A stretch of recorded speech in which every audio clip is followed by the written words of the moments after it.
In today's episode, we'll discuss the legendary wooden coaster that quite possibly saved the coaster industry as we know it today. Welcome to Airtime Traveler.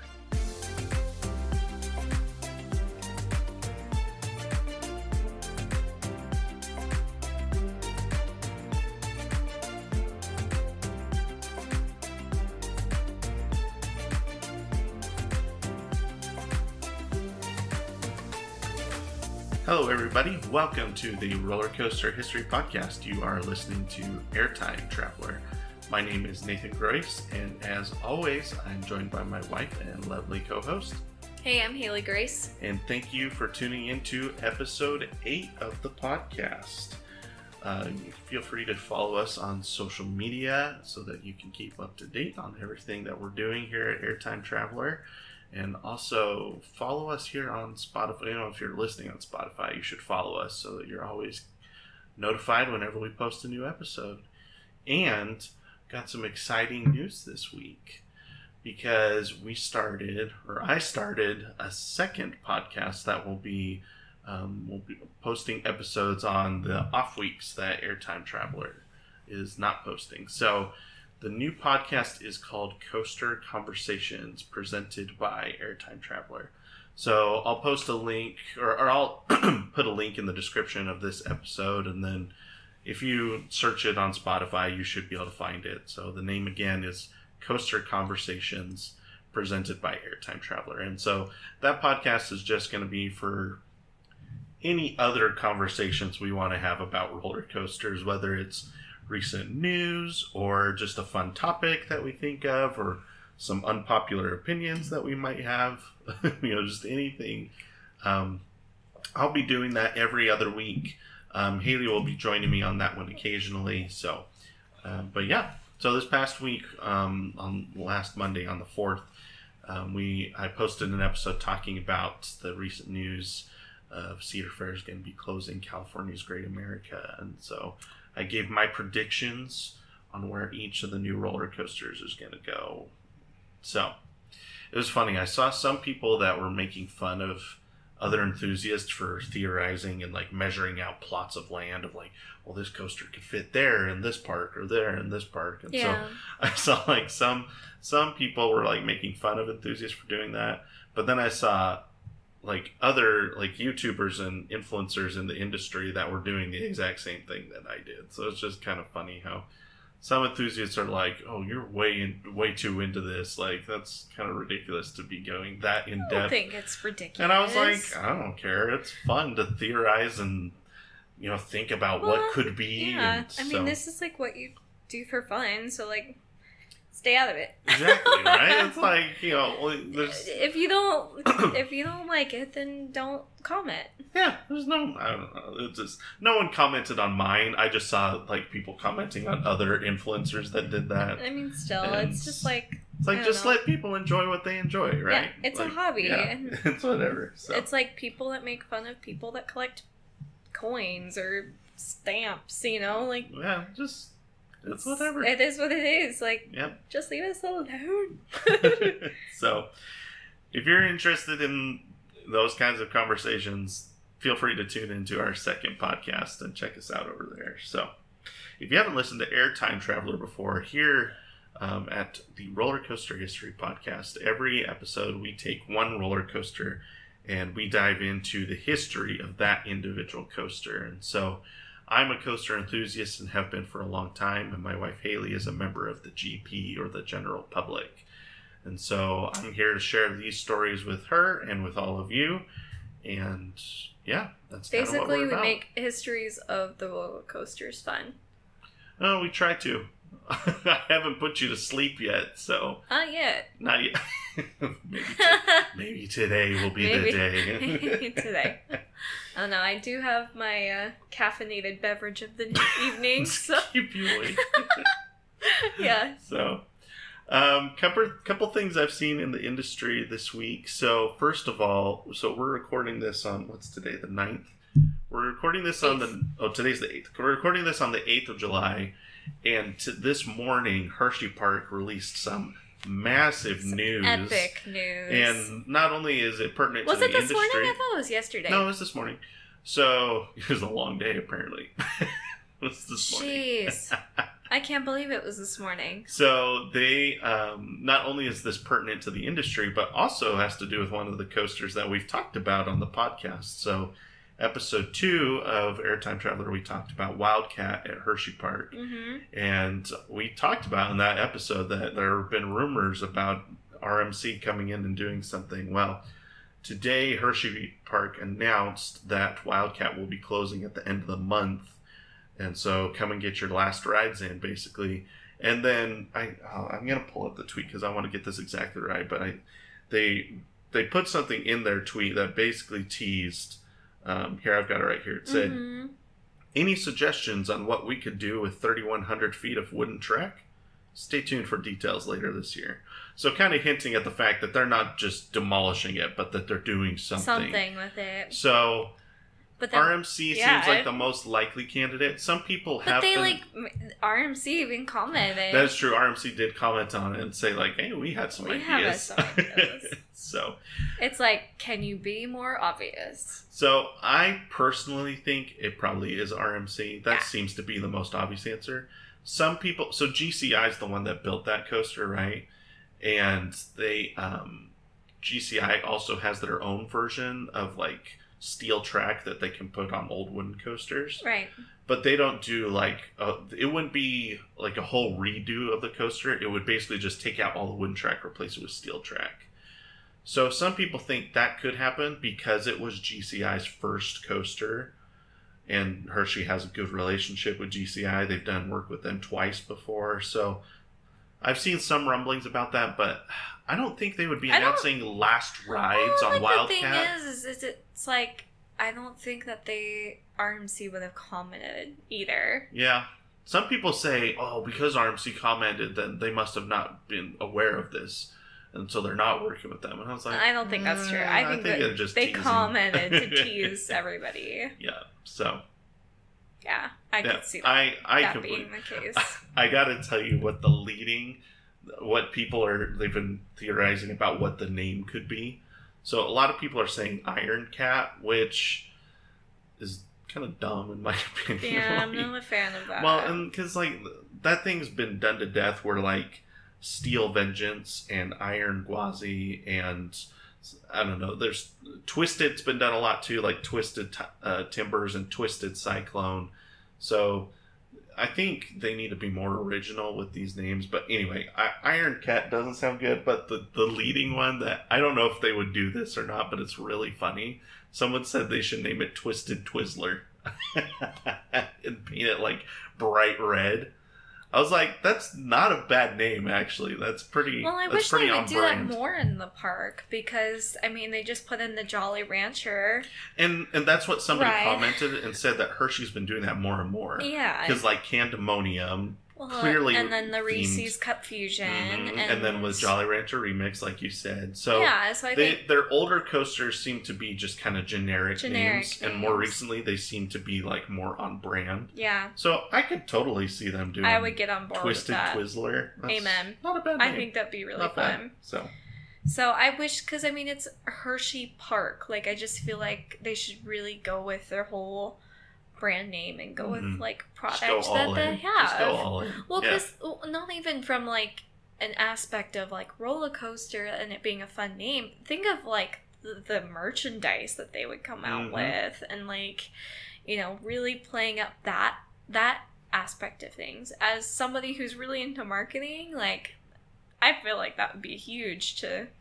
We'll put like at the exit of the ride, you can put like a huge gift shop with just Twizzler stuff, right? Mm-hmm. So I mean, they have that massive warehouse where there's like they have so many different things, but like if they like had things that were related to Twizzlers, but then also like the name of the ride. Anyways, I think it'd be fun. Yeah. Like I'm thinking through the rides, and I can't think of any of their rides that have a gift shop, so maybe they wouldn't do that. But still, I think being on brand, I think they've seen the value in that recently, and so I think they'll keep doing that. So they don't have them like off ride, but they'll have them like next to the ride. Like if like you go and like there's gift shops near, because we saw a couple of gift shops that were like close to the ride that had like the name of the ride and stuff in it. So I don't know if it's just a space problem or I don't know. I feel like each park just kind of has their own thing, method.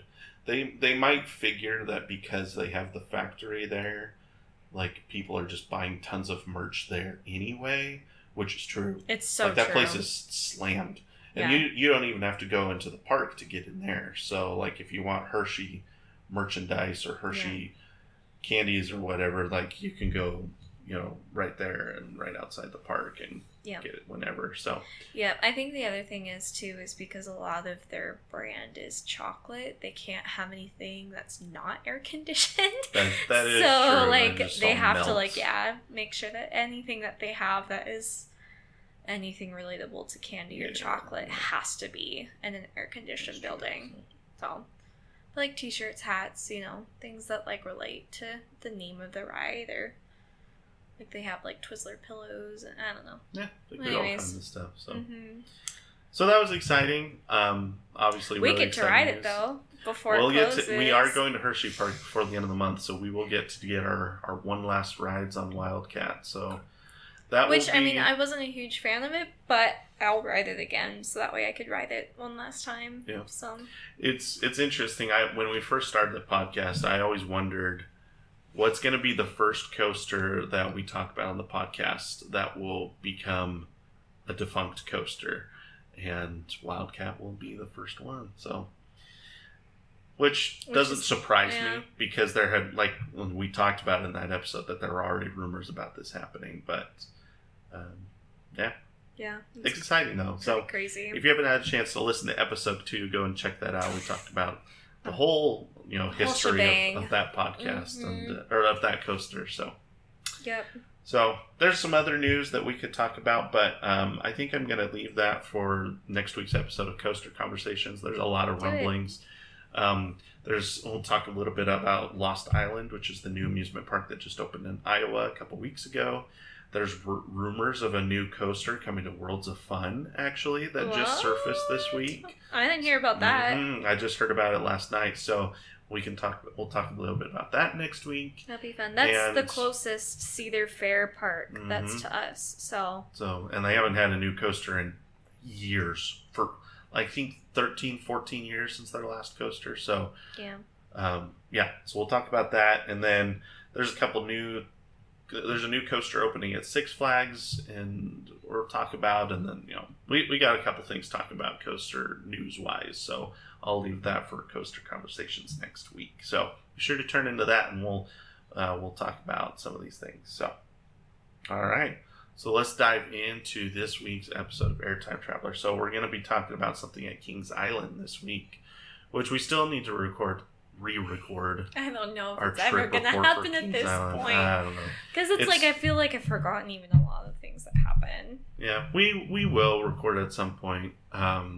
If not, if you're like, if you don't want to, I'll do it for Coaster Conversations or something. But we got a lot of trips coming up in the next, we're leaving on a trip. Not this week, but next week. Yep, and while we're on that trip, I will be going to Carowinds for a one-day trip. All of these are one day, actually. I'll be going to Carowinds. The two of us will be going to Hershey to check out. We haven't been on Sky Rush or Jolly Rancher Remix, so we'll be checking those out. And then potentially a day at Kennywood, although there's, Steel Curtain is supposedly down right now, which is the only thing we haven't gone on at Kennywood. So that's frustrating. But we may still go because Phantom's Revenge is awesome. So Phantom vs. Revenge is really the only reason to go to Just kidding. No, it's a fun park. I really like Kennywood, but... Yeah. And then 6 weeks from now, we'll be going to Cedar Point for the first time. So lots of exciting trips. So we've got lots of trip reports coming, so we've got to figure out where to do our Kings Island trip report amongst all the other recording that we have to do around these trips we're taking. This is a busy time for coaster enthusiasts, so we'll see when we get that trip report in. But we'll see. Regardless we loved our time at Kings Island, but we got sick while we were at the park, so that kind of hampered the experience a little bit. But as far as the coasters go, we loved it and had a great time at the park. Yeah, so it was fun. So today we're going to be talking about the Racer. which is Kings Island's racing coaster. Well, it's one of Kings Island's 3 opening day coasters, and one of 2 that's still at the park today. So, yeah, and has a fascinating history and has a really important role in the industry that I was not aware of before I was an enthusiast. So, yeah, lots of stuff to talk about today. So, opened in 1972 with the park, which means it just had its 50th birthday, just like the park is having its 50th anniversary. Right.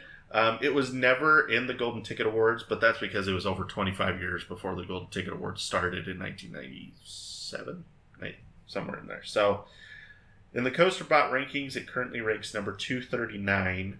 This puts it below coasters such as American Eagle at Six Flags Great America, Blue Streak at Kennywood, and Blue Streak at Cedar Point, and Racer at Kennywood.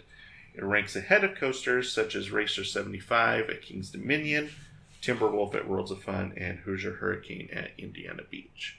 So, cool. So at Kings Island, it ranks 9th among the coasters, which is crazy because I don't think it's a bad coaster, but I think Kings Island just has so many great coasters that it just kind of gets lost in the lineup these days. So yeah, I mean, it wasn't my favorite, but like you said, there's so many there to choose from that was just, it was hard to kind of line up the coasters there. So yeah, I think I enjoyed it for what it is, recognizing that it's an old wooden coaster, and Kings Island has built bigger and better things since then, which is fair. I don't think any enthusiast would argue with that, but I did enjoy it. I enjoyed it more than Racer 75 at Kings Dominion. One, because that one wasn't racing when we went, so that's part of it. But 2, I just felt like I got more airtime on the Racer. I don't know if it's just because it was hot and sunny at Kings Island and it was rainy and cloudy when we were at Kings Dominion, so I don't know if that one was just running slower. I don't know. But I did enjoy the Racer. It was a lot of fun. I will say I like it just a little bit more than Racer at Kennywood. But if we do go to Kennywood in a few weeks, I'm excited to try it because that one's the memory of that one's kind of foggy, whereas the Racer's fresh in my mind. So I think Kennywood is what triggered you to be I an wasn't enthusiast. Really an enthusiast at that point. So yeah. So maybe I'll change your mind. Maybe. So all right, so let's go back to 1964.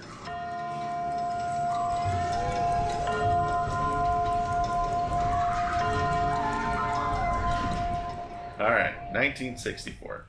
So we're going to be spending most of the time in Cincinnati today, which is where Kings Island is. So go figure. Yeah, some of these coasters we jump all over the place at like the different places. I mean, we were across the world with a couple of them. Yeah, like when we talked about Seven Dwarfs Mine Train, we were in Australia, we were in Europe, we were everywhere. But the past couple of weeks we've kind of just stayed right where, kind of all the history is happening right in that area. So interesting. Mm-hmm. All right, so in Cincinnati, there was an amusement park by the name of Coney Island, which was a really old park. It had been operating since 1870. So the park was a popular destination in the area. They had even, it started out with, I think, a pool. It was just a pool, and then kind of expanded from there. They even added a couple roller coasters over the years. So here's a couple pictures from the park back in its heyday. So it looks like a carousel. You can see the coasters in the back here. I think the big coaster was called the Shooting Star. I think that's what the name of it was. So it's interesting because it kind of reminds me of Kings Island a little bit, just looking at that picture. So, but it looks like they had 2 big wooden coasters. You can see in this picture here. I think at the time we're here in 1964, I think they had 4 coasters. Yeah. So I think one was like a kiddie coaster, and then they had a steel coaster and a couple wooden coasters, something like that. So this was really popular in the Cincinnati area. You can see here's the pool right here, and I'm not sure if this was it just looks like a lake, maybe something like that, like a reflective pool, kind of like Kings Island. The park had actually been so successful that Walt Disney actually came to the park and met with park officials as he was developing Disneyland. So before he even opened a park, like, he was aware of this park and was like, I really like what they're doing here. And so he, like, met with park officials as he was getting ready to open his park. That's my man. Yeah, we know. We know Disney's your man. He's my old man crush. You have an old man crush on Walt Disney. Yeah. Oh, okay. I didn't know that was a thing. You didn't know old man, like old people crush? I don't know I've ever had a crush on a historical figure.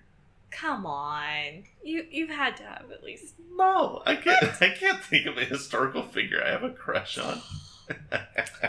That's lame. You need to have one. You need to Okay. start coming up with one. Okay, if you say so. So, after Disneyland had opened, because Disneyland opens in, I think, the 50s. So we're here in 1964, like I said. Coney Island was hit by a massive flood. Now, the area had been prone to flooding in the past, but this time the flood caused considerable damage to the park. In fact, one of their 4 coasters was damaged beyond repair. It just had to be torn down. That's sad. So, because of this, there had been serious discussion about relocating the park, just because of all the flooding issues. And not only that, but they were running out of space to grow, and their parking, they didn't like have anywhere else to expand the parking lot. So in the late, but some park officials were all in for relocation, and others were like, why would we do that? That's super expensive. So they're kind of button heads about that. So in the late 1960s, actor Fess Parker, who was famous for his role in Disney's Davy Crockett, was interested in opening a Davy Crockett themed amusement park. And he announced his intentions to build, the park would be called Frontier Worlds, and it was going to be built in like the Louisville area, like northern Kentucky. And so that's only like a couple hours from here. And so when the Coney Island park officials heard about that, they were like, they got scared. They were like, oh, we got to do something. Like, we're going to run out of business by this park if we don't, find a way to remedy the issues we're having. So, as all this is happening, the coaster industry was at an all-time low. So, between World War I and the Great Depression, World War II, like, there just been all kinds of things happening in history throughout the last 30 to 40 years that amusement parks and roller coasters were just on the decline, which was interesting because, Disney was kind of on the up and up at this point, but everything else in the industry was just, kind of going out of business. And a lot of parks didn't survive World War II. There's exceptions to that. Like, clearly Kennywood survived through that era. Hershey Park survived through that era. So there's exceptions to that, but some parks didn't make it. And it is interesting to wonder where they would be today if, they had survived through World War II. But yeah. So at that point, that led the president of Philadelphia Toboggan Company, which was a well-known coaster manufacturer at the time. The president, John C. Allen, decided in 1968 that he was going to retire at the age of 61, basically saying, the company, we're washed. Like, no one's building roller coasters anymore. And he was already in his 60s, so it was like, just time to retire and close the doors. So he actually was trained by Herbert Schmeck, which was the designer of the original Wildcat at Hershey Park, the old one. So shortly after Allen's retirement, Taft Broadcasting in Cincinnati was looking to expand their business in new directions. So for the past 30 years, they had been in like multimedia. They'd been obviously in radio, but they were also in TV and I think some newspapers. So all kinds of media. But they were most famous for owning Hanna-Barbera, which is like Tom and Jerry, Scooby-Doo. Hanna-Barbera. You don't know what Hanna-Barbera is? Am I supposed to? Did you ever watch Cartoon Network as a kid? No. Oh, okay. That's why. I know Tom and Jerry, and that's about it. Hanna-Barbera was like Tom and Jerry, Scooby-Doo, the Flintstones, Yogi Bear. You're familiar with all those. Yeah. So that was the company that ran all those cartoons. Like it was a cartoon studio, like an animation studio, just like Disney. Okay. So, okay. But they didn't do like movies. They did like I said, TV shows like these. Cartoon shows, yep. Yeah. So Taft Broadcasting had bought them in 1966, so they owned the rights to all those characters. And they were looking for opportunities to promote the characters, and they kind of had this idea to do it the same way that Disney was doing it, by doing an amusement park. So they were in Cincinnati. Coney Island was looking to move. They were looking to get in the amusement industry. And so the two kind of struck a deal and said, basically merge the two companies, and Taft Broadcasting will help relocate Coney Island. It was within the Cincinnati area, but we're going to make it a bigger park. We're going to use Hanna-Barbera characters. So it was like a win-win situation for both companies, right? Okay, so yeah. There you go. So they soon purchased 1,600 acres of land in Kings Mills, Ohio for $3.2 million and began relocating parts of Coney Island, as well as looking for other rides and attractions to add to the park. Cool. Okay. Mm-hmm. As construction began in 1970, a contest was held to name the new park. All right, you ready for article? I found so many great news articles for this one. This is like my favorite part, honestly. Well, it's funny because we're talking about an older coaster, so we get like a bunch of newspaper stuff. When we talk about a coaster from 2015, we don't get as much of this, but right. When it's a 70s coaster, and I'm sure when we talk about like Jackrabbit back in the 20s, yes, we're getting all kinds of stuff. But so here's the first one. Okay, so I found this article about the winning name for the park. So they had like I guess park officials were trying to come up with a name, and they just couldn't come up with anything. So they just asked people for submissions in the area, and they got like 15,000. And then, so a 13-year-old girl from the area won the contest. Basically, they looked at all the names, and the one name that had been turned in, 45 people turned in this name out of 15,000. And that name is Kings Island. So the idea behind it was in the Kings Mills area, and it was Coney Island was being relocated. So they took Kings and they took Island and put them together. Yeah, makes sense. Wow. So, but this is the funny part of this article. Listen to this. The winning entry may not become the actual name of the park, however, Taft officials emphasize, but will be submitted for final consideration. So she won. First of all, she won this contest, but they're like, well, we may use your name. We may not. You won, but you didn't win. Yes. And then this is the even funnier part. Miss Richards will receive a week's trip to Hollywood for 4 as her prize. Okay, not bad.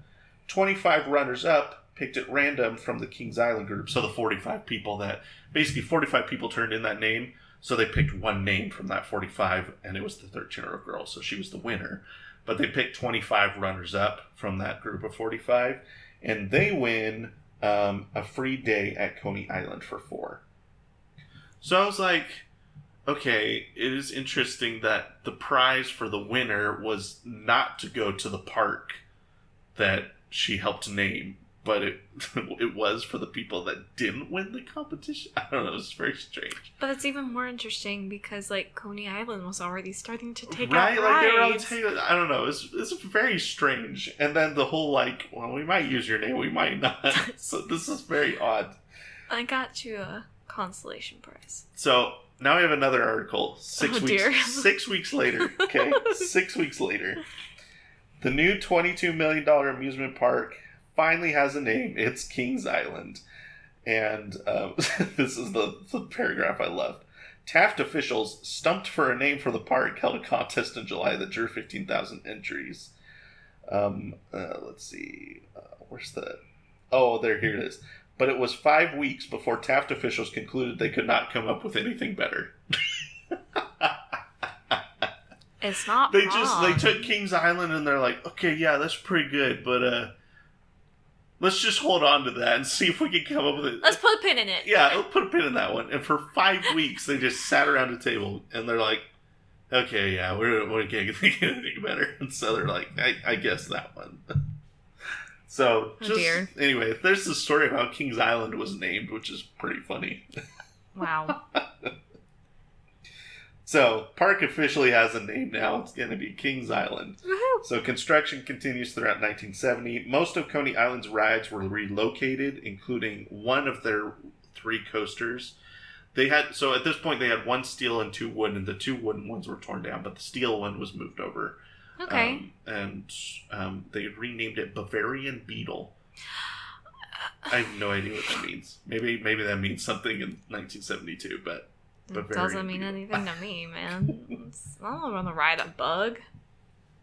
So, as construction began at Kings Island, park officials were looking for a star attraction. So, because they had the one coaster, but the Bavarian Beetle was not going to be the star attraction of the park. Especially with that name. So, with the closure of PTC, steel coasters were becoming more and more popular, particularly at the Disney parks. Matterhorn was a steel coaster, and that was the first major steel coaster ever built. So they were becoming more and more popular, but the owners of Coney Island wanted to kind of capture that same. They didn't want steel coasters quite yet, other than the Bavarian Beetle is a small one, but they wanted the main attraction of the park to basically capture the old essence of Coney Island and the traditional feel of the park. So They wanted to do a big wooden coaster. So they went to the IAAPA Expo in 1970, which is basically the convention for the amusement industry. And they met with John C. Allen, who had been retired for a couple years at this point. And after a discussion with them, he was convinced to come out of retirement to design a massive wooden roller coaster for Kings Island. So construction began in September of 1970. It didn't seem like there was really an official announcement made about the ride. I think they just kind of announced the park in general, and then as people did interviews or whatever, would just find out little bits and pieces here and there about the park. I don't know. I never found an official announcement, but I found that in December of 1970 there was a publication talking about seeing footers for a massive wooden coaster. And then in March of 71, I found an article that talked about Kings Island building the longest and fastest coaster in the world. So at some point, people found out about this, but I didn't find an announcement that they I don't know. It was kind of interesting. Maybe I just couldn't find it. Maybe there was one, but. So during publications in June of 1971, more details were made available.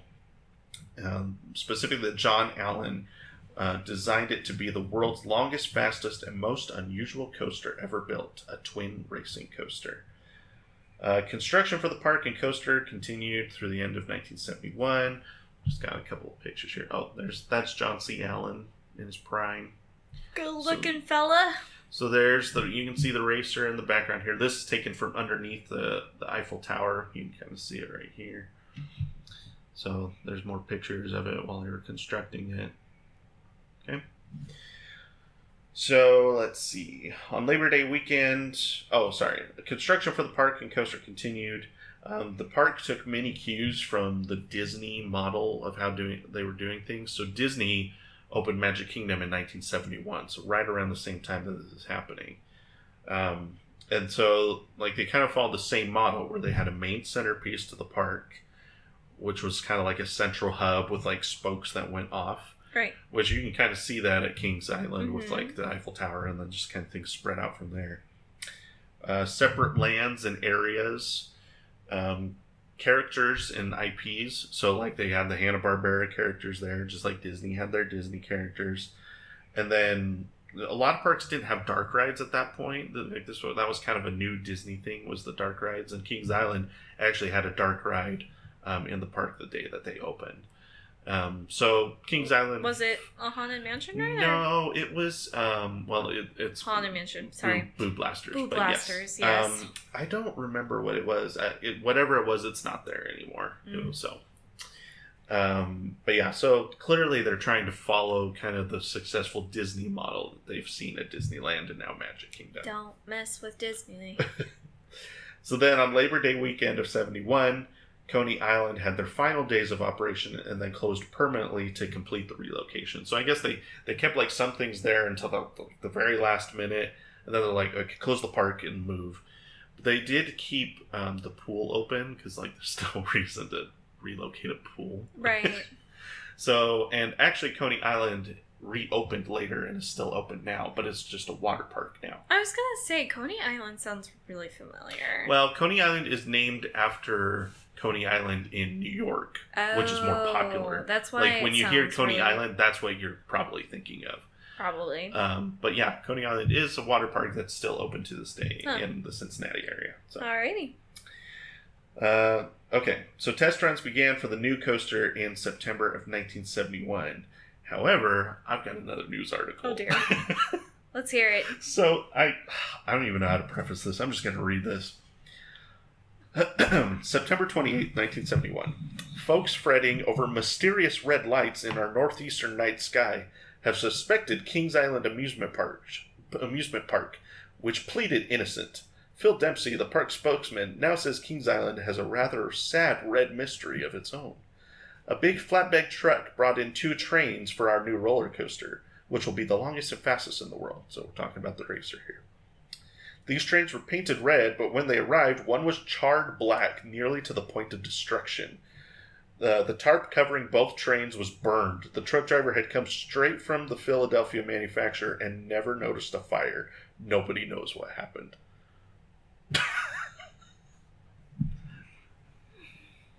Okay, well, so first thoughts about that story. Makes me not want to ride it again. I mean, seriously, I'm like, this thing is freaking cursed, haunted, scary, like, goodness. That is a weird story. Freaking voodoo crap going on here. Voodoo coaster. Yeah. They named it wrong. It should have named it, like, burnt toast or something. Burnt toast? Yeah. Burnt toast, the ride. I love it. Yeah, that's a weird story. This is the kind of stuff you only find in newspapers, right? You like seriously. That's really funny. Now I'm trying to think of names that go with like burned alive. Or you could be like, just be subtle with it, like firecracker, or like wildfire. Fire in the hole. There you go. Fire in the truck. Or truck fire. Or something fire. That was so weird. They named it wrong. I'm like, did the truck driver just literally have no idea, or did like, I don't know. That was very strange. That's very strange. In December of 1971, press representatives were taken on a behind-the-scenes tour of the nearly complete park. The coaster still did not have an official name at this point. So the park was about to open in, let's see if this is in December, so it's going to open in like 4.5 months, and still did not have an official name. At least nobody knew it. It's like, I don't know, they hadn't announced the name yet. During the tour, officials claimed that the design of the park was intended to out-Disney Disney. That was the phrase that they heard. Admission price was announced at $6 per person. By comparison, Magic Kingdom was $3.50, but Disney was still using a pay-to-ride scheme at that point, where like you'd pay $3.50 to get in, but then you had to buy like ride tickets. Kings Island was basically going to be like you pay one fee and then you get in, and like you can ride everything as much as you want. And so they made a big deal of that in their marketing of like, you know, all you have to pay is one time, and then you can ride the coasters as much as you want. So that was kind of their big, you know, they focused on that a lot. And park officials were so intent on like showing that they were better than Disney, they even made a claim. I saw this in a newspaper. They made a claim of Kings Island, 1,600 acres, 10 times as large as Disneyland. The problem with that was 1,600 acres is like the total land that they bought, but the park is only like 300 acres. So, yes, it's about twice as big as Disneyland, but to claim it's 10 times bigger than Disneyland is a little deceiving, so. So, like, they really claimed that they wanted to out-Disney Disney with all of this land? Yeah. I mean... Okay, well, we understand... between the land and the admission price, including everything, So, I don't know. I think that was their big thing. But then they were like, but we've still, I don't think they publicly said this, but they were still following the Disney model by having, this, IP and characters yes, or... That I liked about Kings Island. But I won't be the dead horse and continue to say I love Disney more than any other park. But to claim that they out Disney, I mean, seriously. I think nowadays, both parks realize that they have their separate spaces, right? Because, like, Disney is clearly the theme park where it's, like, really immersive experiences. Right. And Kings Island thrives on bigger and badder coasters, right? Right. So, and I think nowadays they're quite separate, but it is interesting that back then they were kind of like... Yeah. I think in the coaster industry, like, it's nice to have two separate categories of theme park, amusement park. Mm-hmm. Like, there's and now you can tell, like, there's a big difference between the two of them, but like, back then it's still just funny that they were trying to, like, say, we're better than Disney. I find it interesting that Walt Disney went to Coney Island for advice on Disneyland. Yeah. And now we're on the flip side where Kings Island is trying to out Disney. So see, and like Disney was humble enough to like go and visit and was like, this is wonderful. I'm going to take some ideas home with me. And now they're like, we're better than you. And I'm like, well, I mean, Disney may have been saying the same thing for all we know. I don't know. Disney probably didn't care. They were probably like, we're just doing our own thing. Yeah. That's pretty much what Disney does nowadays. Yeah, it's true. It's true. So official opening day for Kings Island was set for April 29th, 1972. As opening day neared, the coaster seemed to be in perfect running order, and the Cincinnati Enquirer interviewed Allen about the coaster. And Allen finally announced the official name of the coaster as the Racer. So now we finally have an official name. How original. Well, and I think a lot of coasters from probably 1970s and earlier, just none of them had original names. Like, there's so many racers, there's so many comets and cyclones and wildcats. Like, yeah. So, I don't know. I guess it's true because Kennywood's the same way. But like the Jackrabbit, I feel like that's pretty original. There are 2 or 3 that were named Jackrabbit during that era. None of them are around anymore. But that's still funny that they use that name. Yeah. I feel like that's a pretty original name, though. Yeah. But like nowadays you get like Steel Curtain and I'm just trying to think, Time Traveler. Like, I just feel like they put a lot more effort in nowadays. And part of it might be because they're more aware of the other parks around them, where back in this era, they probably just kind of kept to themselves, except for Disney, right? Mm-hmm. Disney was like a national theme park and everything else was kind of just regional. But nowadays, I think because they're all aware of each other, they all try to keep the names unique from other parks. Yeah. Which is smart, so... I apologize. You might hear fireworks occasionally. We have neighbors that think it's still the 4th of July, even though that was a week ago. Hopefully, they're a little bit of a pyromaniac. Hopefully we don't get too many fireworks in the background. Yeah. It is what it is. Yeah, it is what it is. Sorry, listeners. So, they announced the name. I got to show you this picture, though. So, here's some of the construction pictures. You can see the racer's pretty much finished at this point, but you can see some of the construction for Kings Island as well. So, kind of interesting. You can see the carousel. That carousel's still the original one that's at the park today. Is it? Mm-hmm. Yep. It was a really pretty which that carousel, if I'm not mistaken, actually came from Coney Island. So that one, that carousel's been around for a long time, which is really cool. I like it when parks have an old carousel. Really historic. So.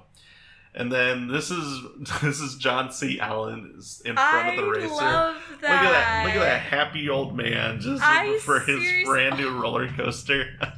Okay, he can be my second man crush. Look how cute he is. He just looks so happy to be in front of this roller coaster. That's gonna be you. That's gonna be you in like 50 years from now. That's gonna be you. He called every single one of his roller coasters. He called them his babies.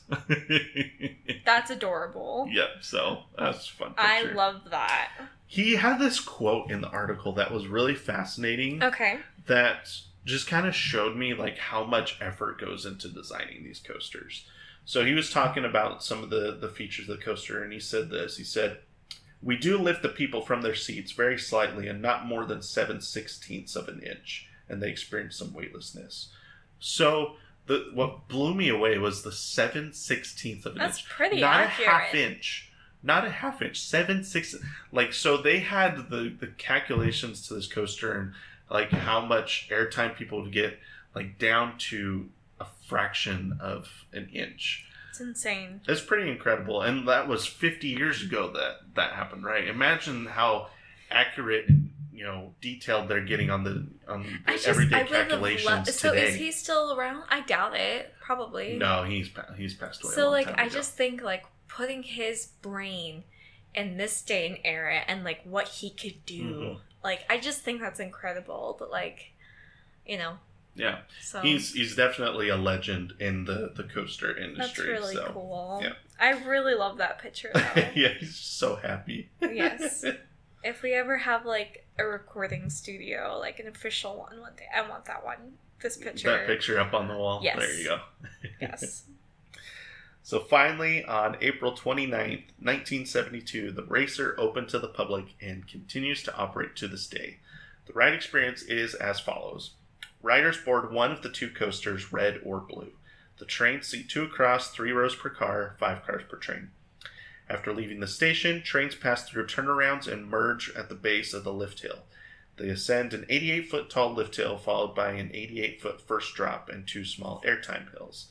The trains then reach a large airtime hill before splitting up into separate structures. After splitting, each train passes over a small airtime hill before rising into a turnaround to begin the return trip. After descending the turnaround hill, the trains reach a medium hill where the tracks rejoin the main structure. They race back over a series of smaller hills until reaching the final brake run at the station.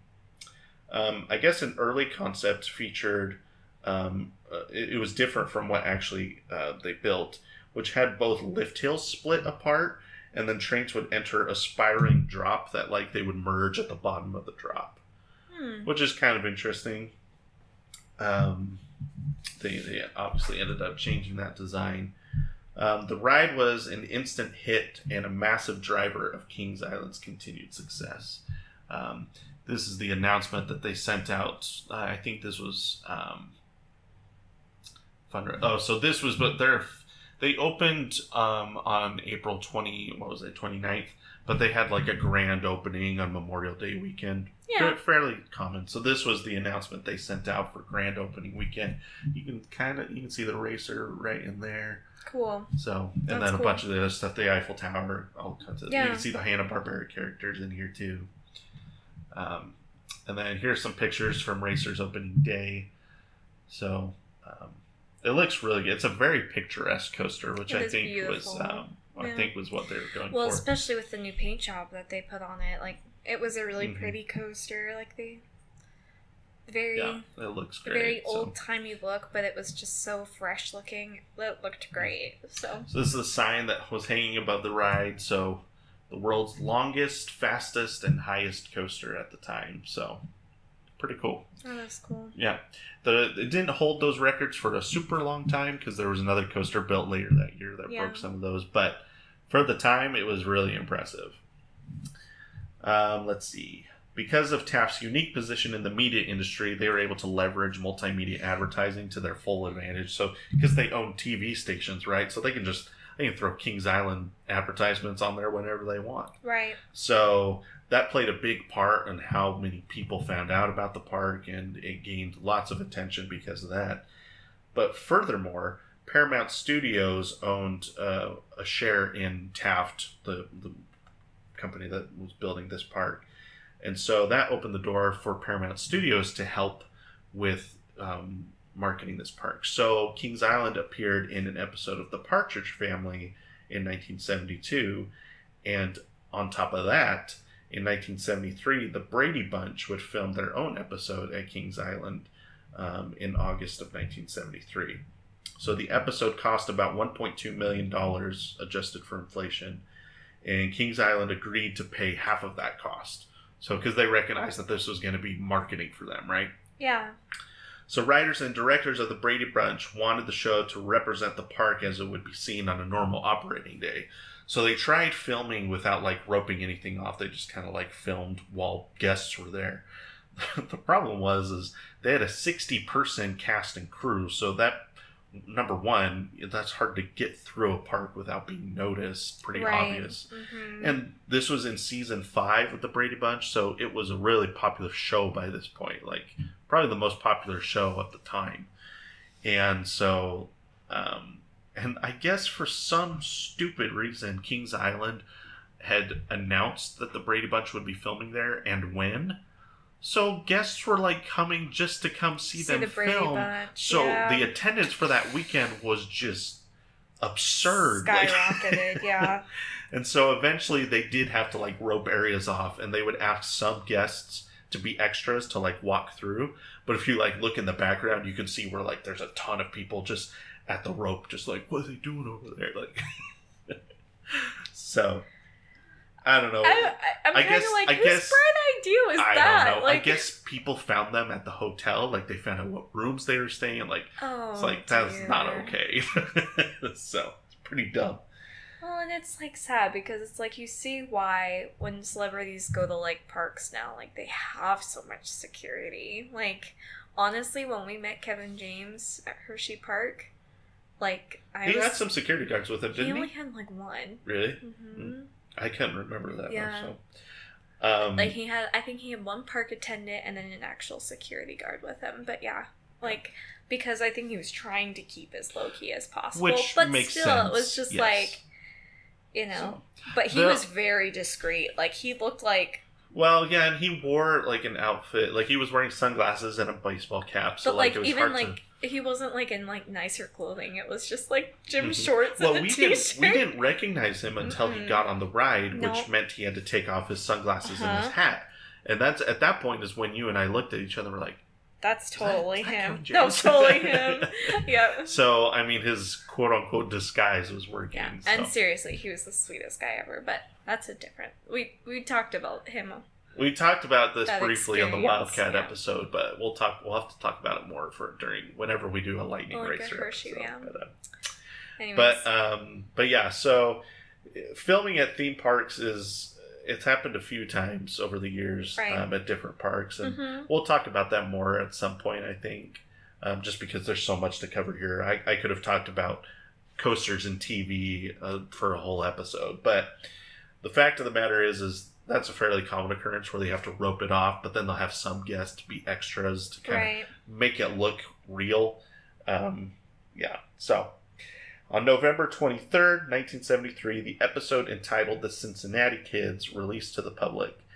The racer was very prominent in the episode. There's a whole scene in the episode where they're riding the racer as a family, and they strapped a big camera to the front of the coaster to face backwards. Clear for it's pretty impressive for that like day and age. For 1973. Yeah, that's impressive. Pretty impressive. So, and so they had a big camera strapped to the front, and they decided to test it one time before they like filmed the scene, and it was good they did because the camera fell off.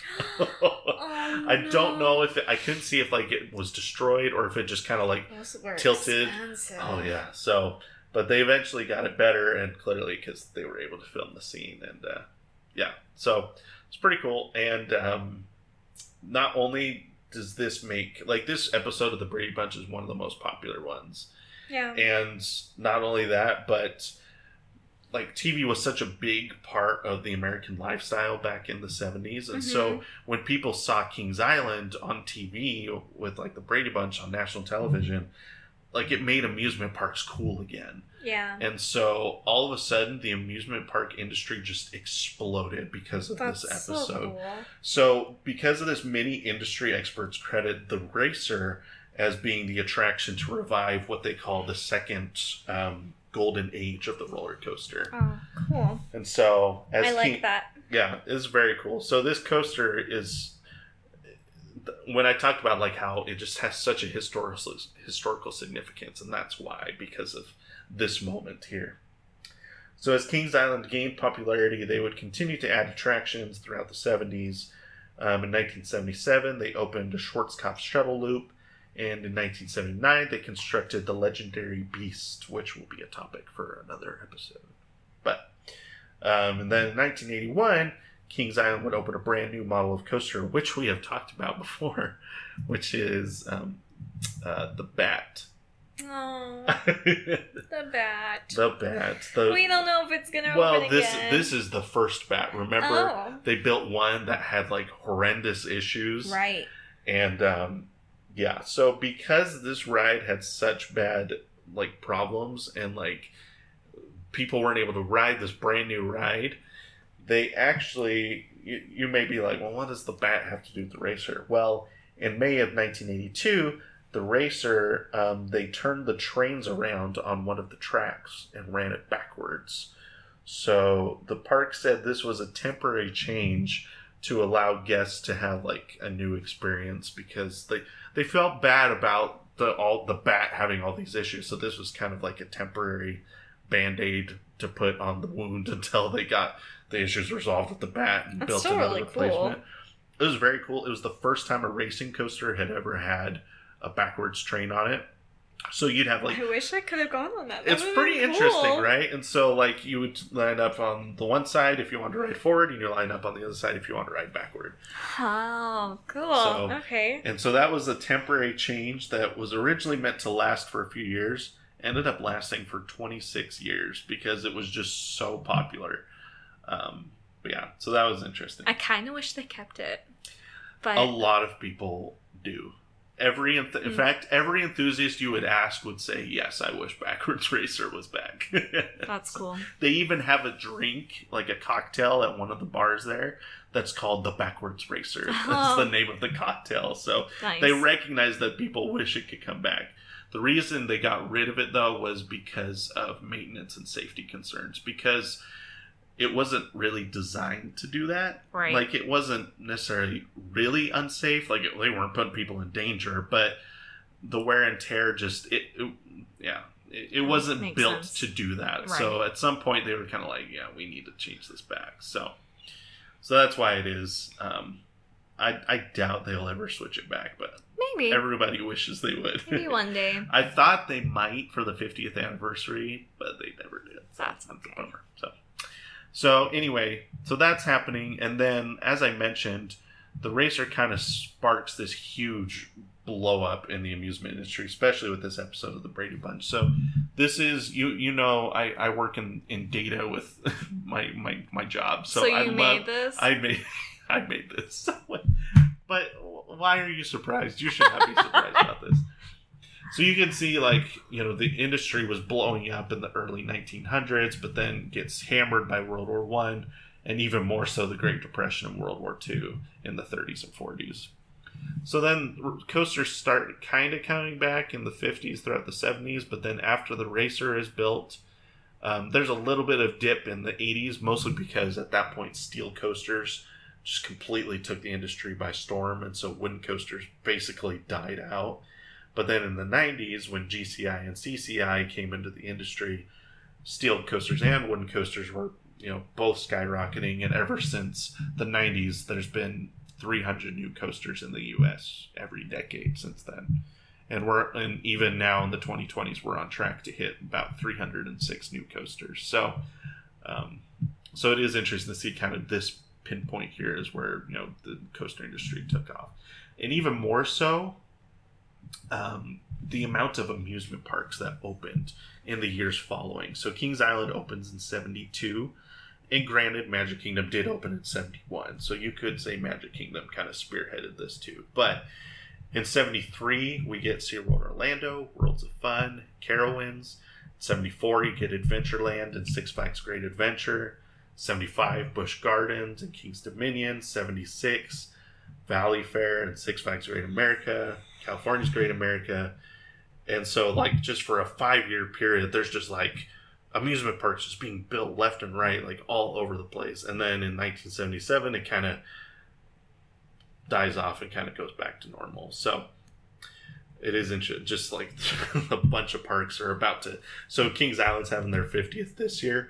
There's a bunch of parks coming up about to have their 50th anniversary in the next 5 years. So, yeah. which includes Worlds of Fun. So that might be kind of fun to go to Worlds of Fun for their 50th next year. So maybe that new wood coaster or that new coaster we were talking about at the beginning, maybe it's for the 50th anniversary. That makes sense. That would make sense. So Backwards Racer runs for 26 years. Ultimately, John C. Allen would go on to design several additional coasters before retiring for realsies this time. So he would design Racer 75, which is at King's Dominion. We rode that one as well. It's very similar. The main difference, he also designed Thunder Road, which was at Carowinds. It's not there anymore. But both of those were very similar. The main difference was where Kings Island, the coaster splits off into the two sections. They took those two sections and kind of put them together. Okay. So that way you spent more time actually racing side by side rather than kind of splitting off. Which is so fun. So. I love that aspect. Yeah. So. And the interesting thing, the way this coaster was designed, I can't remember if it was the first time or one of the first times, but most racing coasters this era were what's called a Mobius coaster, which basically means you start in one station and you would end in the other station. Mm-hmm. That's how like Racer at Kennywood works. Yeah. So pretty much the whole ride you're following side by side. Whereas, and like even you'll make left and right turns and you'll just follow kind of side by side the whole time. Whereas this one is two completely separate coasters just built next to each other. So some people count it as 2 credits. I personally don't, but I know most enthusiasts probably do. And so they'll say, and some enthusiasts even will have an opinion on which one is better, whether they like the blue track or the red track better. So I personally, I don't get that into the details on that, but yeah. So it was interesting to have a coaster that was like 2 separate coasters, and hasn't been done a whole lot since then. So, let's see. So John C. Allen finally retires. In the following decades, not much else changed for the Racer, other than bigger and newer coasters being built all around it at the park.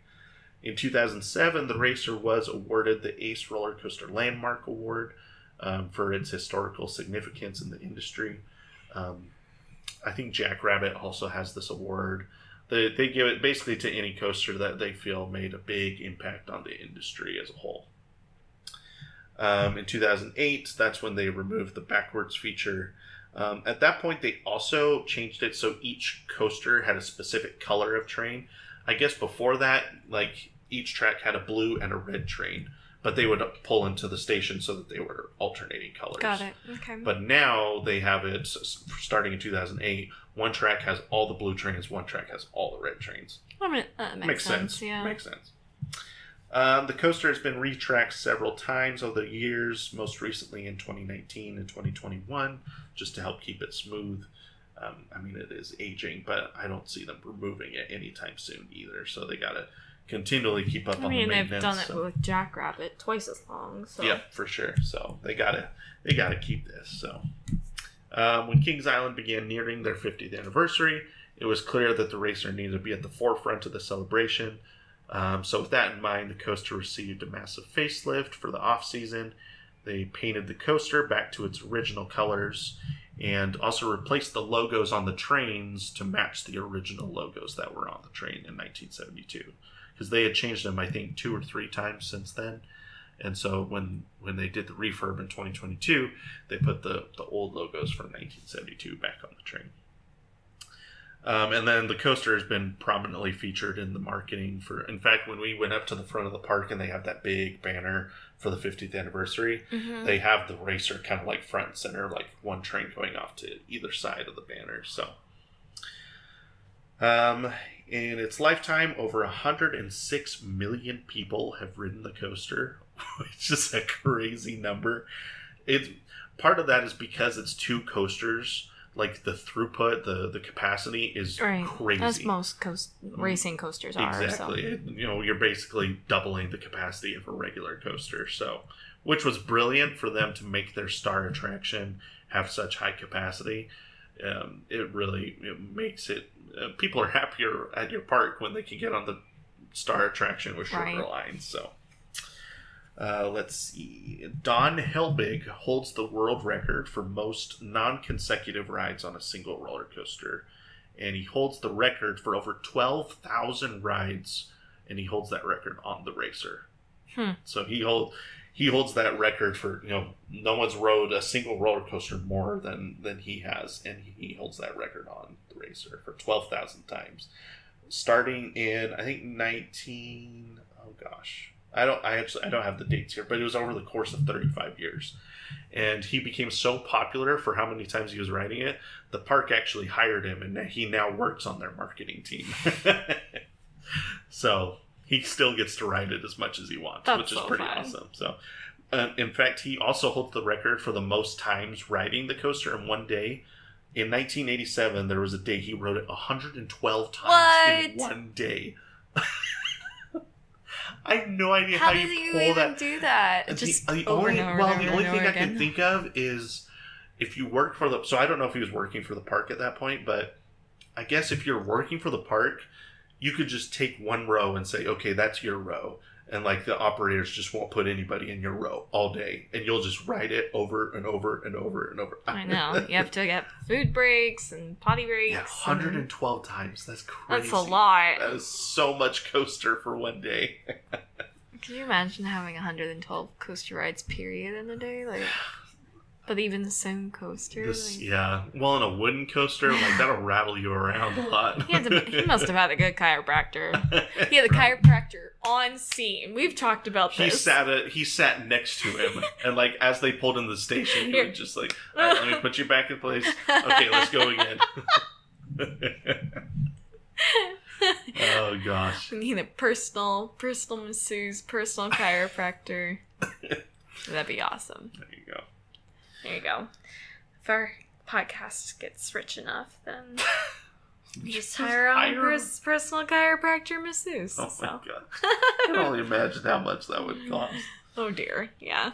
Might as well build a roller coaster at the chiropractor. That might be cheaper. I've talked about, I think every park should have a chiropractor on scene. On scene. That's Haley's $1 million idea. They would make bank.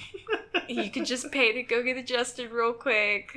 You could have it either you pay $10 for it when you get off the ride, or you pay you get a chiropractor pass at the front of the park, and you pay $50 for it, and it gets you a chiropractor all day at the park. I love this idea. So yeah, so it's a great idea.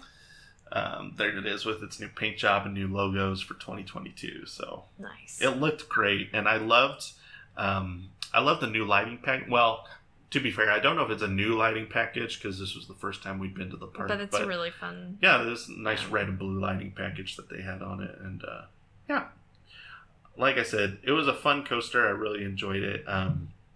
Yeah, clearly not a top tier coaster at the park, but for what it is and the historical significance that it holds, I really enjoyed it, and it's cool to be able to ride a coaster that holds so much significance in the industry. So. And while we may never know what the industry could have looked like otherwise, the Racer certainly sparked a new generation of amusement parks and thrilling coasters that still stand to this day, and very well could have been the coaster to save the industry as we know it.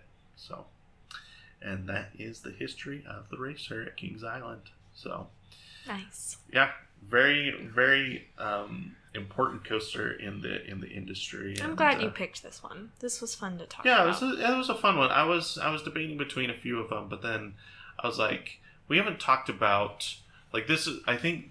This is the oldest coaster we've talked about so far. So we've talked about a couple 90s coasters. I can't even remember if we've done one from the 80s yet. There you go. There's your next coaster. But this is the oldest one we've talked about, and it was fun to pull up all these ridiculous newspaper articles about burned coaster trains that no one has any idea how they got burned. That's still ridiculous to me. It's crazy. So, yeah. Well, thank you for tuning in to this episode of the podcast, and we'll be sure to let you know when Burnt Toast, the ride, is going to open. Yes, Burnt Toast. If you haven't already, be sure to go check us out on social media. We are on Instagram and Twitter. You can just see us over at, our handle is at Airtime Traveler.